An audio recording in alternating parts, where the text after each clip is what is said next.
Jadi perkembangan anak itu ada 8 potensi yang mesti dikembangkan, ya. Potensi fisik, potensi mental, emosi, ya, sosial, keimanan. Ibu tambahin ya dari 5-nya psikologi ya. Kalau psikologi kan fisik, ya, kecerdasan, emosi, ya, sosial, sama fisik, kecerdasan, emosi, ya, fisik, mental, emosi, sosial, kecerdasan. Itu. Tapi saya tambah di sini keimanan, ibadah, sama seksual. Ya, sama keterampilan. Jadi anak kita itu dari kecil sebetulnya udah bisa dilihat yang mana bisa jago dagang, mana yang enggak. Dagangnya apaan? Kalau dagang.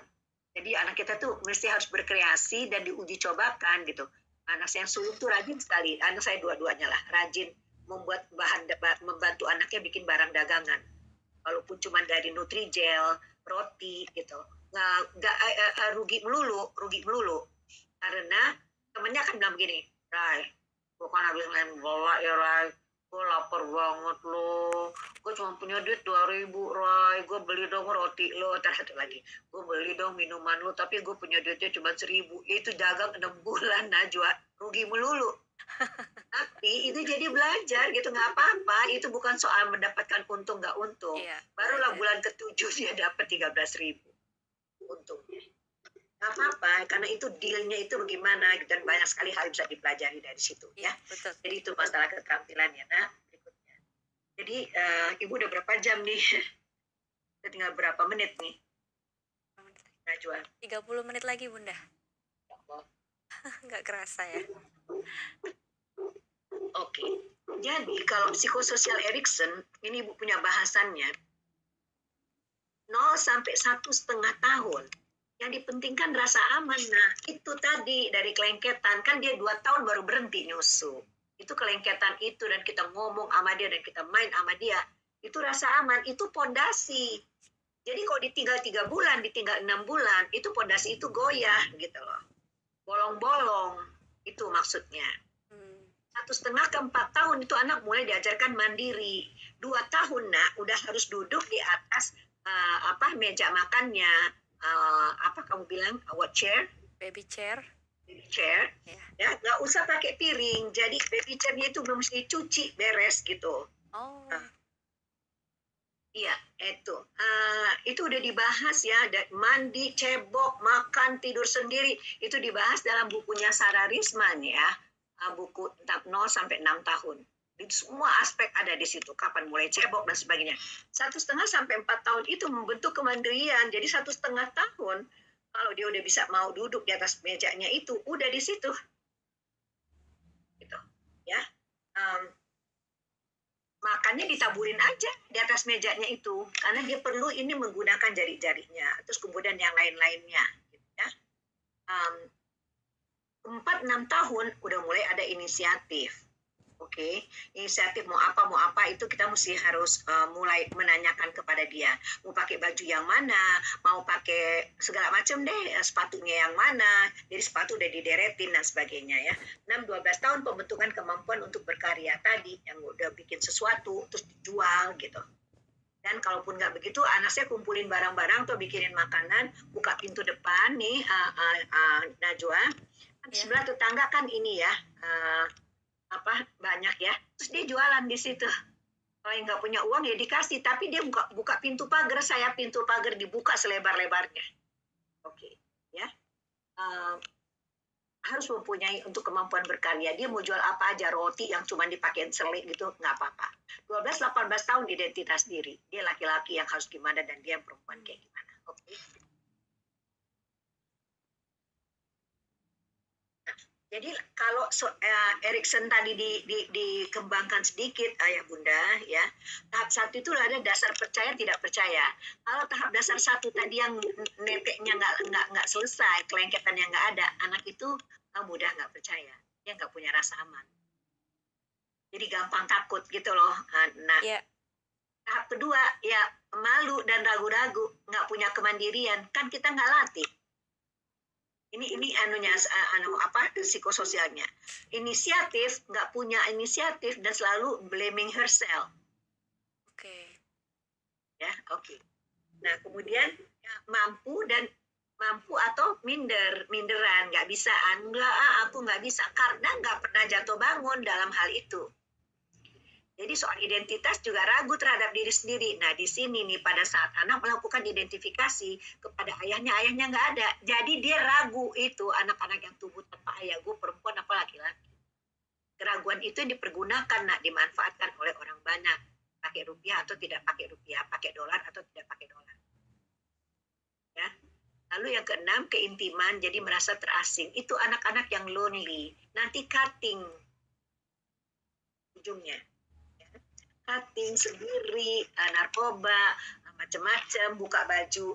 Ibu waktu praktek, ya ibu praktek 40 tahun kan ya, kenyang nih nak sama semua ini nih. Dan ada anak yang cutting itu setelah menjadi baik, terus ibu mau mengabarkan kepada dunia, ibu punya lama kan ya, 6 tahun punya siaran radio di 2 radio terkenal dan ini kan di relay ke seluruh Indonesia. Itu ibu minta tuh anak yang cutting itu ikut siaran ibu. Najwa, biar dia share sama orang. Ternyata banyak sekali anak-anak suka cutting. Kalau udah anak-anak udah remaja dan dia suka pakai baju tangan panjang, kaos tangan panjang di rumah, dia cutting tuh. Reksa aja. Dia merasa lonely, ya terasing, nggak dekat dengan ayah ibunya, idenya nggak pernah diterima, bajunya selalu dikoreksi, tatanan rambutnya juga begitu. Tahap lemah itu, kebiasaan-kebiasaan itu akan berkembang ke arah yang positif, akan menetap dalam bentuk yang buruk atau gimana. Yang ketujuh adalah integritas dan anak-anak yang putus asa. Jadi yang sebelah kanan inilah yang sekarang banyak hamil itu. Jelasnya. Dan yang menghamili, yang ibu nggak suka pemberitaan kita adalah kita cuma ngomongin yang hamil, nggak ngomongin blast berita. Blast itu berita nih kayaknya rajin ngikutin ibu atau rumah keluarga. Blast itu boring, lonely, angry, stress, dan tired. Blast. Ya, dulu ibu pernah membicarakan blast itu. Dan terlalu banyak, udah terlalu tua. Jadi paham nggak, nah? Yang sebelah kanan itu yang menghamili dan yang dihamili. Karena fondasi perkembangan itu enggak. Berikutnya. Sedikit lagi ya supaya ibu bisa membuka tanya jawab. Ya. Jadi kan ini tahapannya nak ya, tahapannya. Kalau Batita don't under expectation the power of children. Di Batita itu di 3 tahun itu kalau dia kelekatannya cukup, ini nak luar biasa ide-idenya. Ya, maka ibu tuh punya lagu kalau nggak salah, masih ada nggak ya di dunia maya, coba dulu, coba dulu, tidak bisa baru mama bantu, coba dulu, coba dulu, terus gimana nak? Lupa ibu. Coba dulu, tidak bisa baru mama bantu, coba dulu, coba dulu. Lupa. Maafin, bisa dicari kali di YouTube. Iya, Bunda. Jadi dari situ, apa nak? Ya, nanti dicari di YouTube. Oke. Kembangkan kemandirian dan rasa percaya diri, kehidupan emosi dan sosial, ya, moralitas yang konkret. Anak cucu ibu tidak ada yang nonton TV di bawah 5 tahun. Setelah 5 tahun dia dapat beberapa menit. Oke aja tuh. Dia sekali lihat yang dilihat sama ayahnya tentunya. Oke, next. Balita belajar mengurus diri sendiri, salah wajar ya, karena harus bayarannya masih murah. Ya salahnya itu kan cuma mecahin piring 1, tapi kalau dia nggak bisa gede, kecelakaannya lebih besar biayanya. Kerjaan utama adalah bermain, manfaatkan ketika anak di sekitar rok mama. Ya, dia masih bisa kita bilangin, karena masih di seputar rok kita. Kalau dia udah jauh, kita nggak bisa kontrol. Jadi ibu bilangnya permanfaatkan sekitar rok mama. Oke. Perhatikan ya, fisik, kecerdasan, religiusitas semua itu harus seimbang. Ya. Kalaupun ngasih TV itu batasnya 15 menit sekarang, nanti agak sore 15 menit lagi. Lihat usianya juga sih. Oke, berikutnya Nana. Dan jadi di sini kemampuan berpikir kritis kalau udah SD maka gunakan banyak sekali kalimat bertanya. Dina Risman punya program buat anak-anak itu. Kalau teman-teman mau, namanya Teaching Thinking. Dia master, orang Indonesia pertama atau kedua yang master dalam teaching thinking, mengajarkan berpikir. Guru-guru sekolah juga bisa mengundang Wina Risman untuk meningkatkan kemampuan berpikir. Dia memilih jurusan ini. Wina adalah anak ibu yang selalu for mama. Dia dulu ibu nggak benci sama Ram Punjabi, terus dia ngambil jurusannya perfilman. Ya, terus kemudian ibu bilang ini Ram Punjabi bikin orang lazy mind, dia ngambil teaching thinking. Jadi silakan aja kalau mau ikut, anak-anak lucu-lucu deh, hebat-hebat sekali anak Anda kalau dibongkar kemampuan berpikirnya itu ya. Anak belajar memilih dan mengambil keputusan ya, batasannya harus jelas, tegas dan tapi dengan kasih sayang. Jadi nggak marah-marah dan tidak dengan nada tinggi ya. Pembiasaan ibadah dan akhlak yang mulia buat anak SD sebagai dasarnya. Lingkup pergaulannya karena udah luas, maka pola komunikasi harus berubah. Gunakan lebih banyak kalimat bertanya. Oke? Iya. Dan nada rendah ya. Sudah mandiri dan harus ada tanggung jawabnya. Baju seragamnya, sepatunya, celana dalamnya dia yang cuci ya. Bisa ya Syifa ya, udah pernah ya. Oke. Perhatikan pergaulan jenis kelamin. Jadi memang anak laki-laki kok bisa main sejenis, tapi sejenis juga sekarang bahayanya minta ampun ya, karena mereka udah ini sekali. Teaching thinking, Pak Rizky bisa menghubungi rumah keluarga Risman. TV dan elektronik rata-rata totalnya 2 jam ya sehari, jadi bukannya nggak boleh, cuman ya di inilah.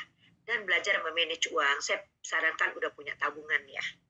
Jadi ada yang dikasih, Pak sekarang banyak sekali.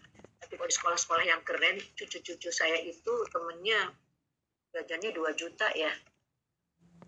Terus beli mainan-mainan itu seharga yang 1.200.000 atau 2 juta, 3 jutaan gitu. Jadi karena cucu saya miskin banget, kelihatannya mereka kasih itu mainan, sekali kasih itu 1 juta atau 800.000 loh. Saya nggak ngerti itu permainan yang kecil-kecil itu.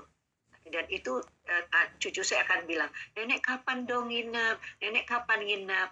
Saya senang sekali ngobrol-ngobrol yang seperti itu dengan cucu saya untuk mengetahui bagaimana miskinnya. Kamu malu nggak ya, kelihatannya miskin? Enggak, orang sebetulnya saya nggak miskin, cuman saya nggak mau buang uang saya buat begitu. Karena itu ada masanya, katanya nanti kok nggak kepake, duit kita nggak kepake juga. Tapi begitulah ibu-ibu itu membeli anaknya karena dia nggak punya waktu dengan anaknya. Kasian sekali sih sebenarnya. SMP SMU udah payah lagi ya, udah besar lagi. Itu pengontrolan tanggung jawab ya, merendah. Karena dari kecil banyak membantu. Kemudian keputusan di tangan anak bisa karena mereka itu belum berani menanggung resiko, kecuali Anda udah biasakan dari SD. Jadi lebih banyak mendengar daripada bicara di usia ini dan pendampingan. Ya, dia biarkan tapi kita mendampingi. Pemantapan akidah, akhlak, ibadah serta perbuatan baik. Jadi menolong orang, ya, sedekah, anak yatim, ya, wal yatama wal masakin wa ibnas sabil. Terutama zawil kurbanya, ya, zawil kurba wal yatama wal masakin wa ibnas sabil. Itu udah dibiasain anak-anak SMP. Diskusi tentang bahaya dampak negatif media dan sebagainya, pergaulan untuk menahan pandangan dan menjaga kemaluan. Nah, anak ini tadi yang dari awalnya tadi TK SD-nya udah mulai jualan, ini dibuka aja karena luar biasa, mereka jago banget bikin. Cucu-cucu saya lihat kemarin jualan minuman dan kuki yang mereka bikin sendiri, kelas 5, iklannya luar biasa. Dan jusnya enak banget.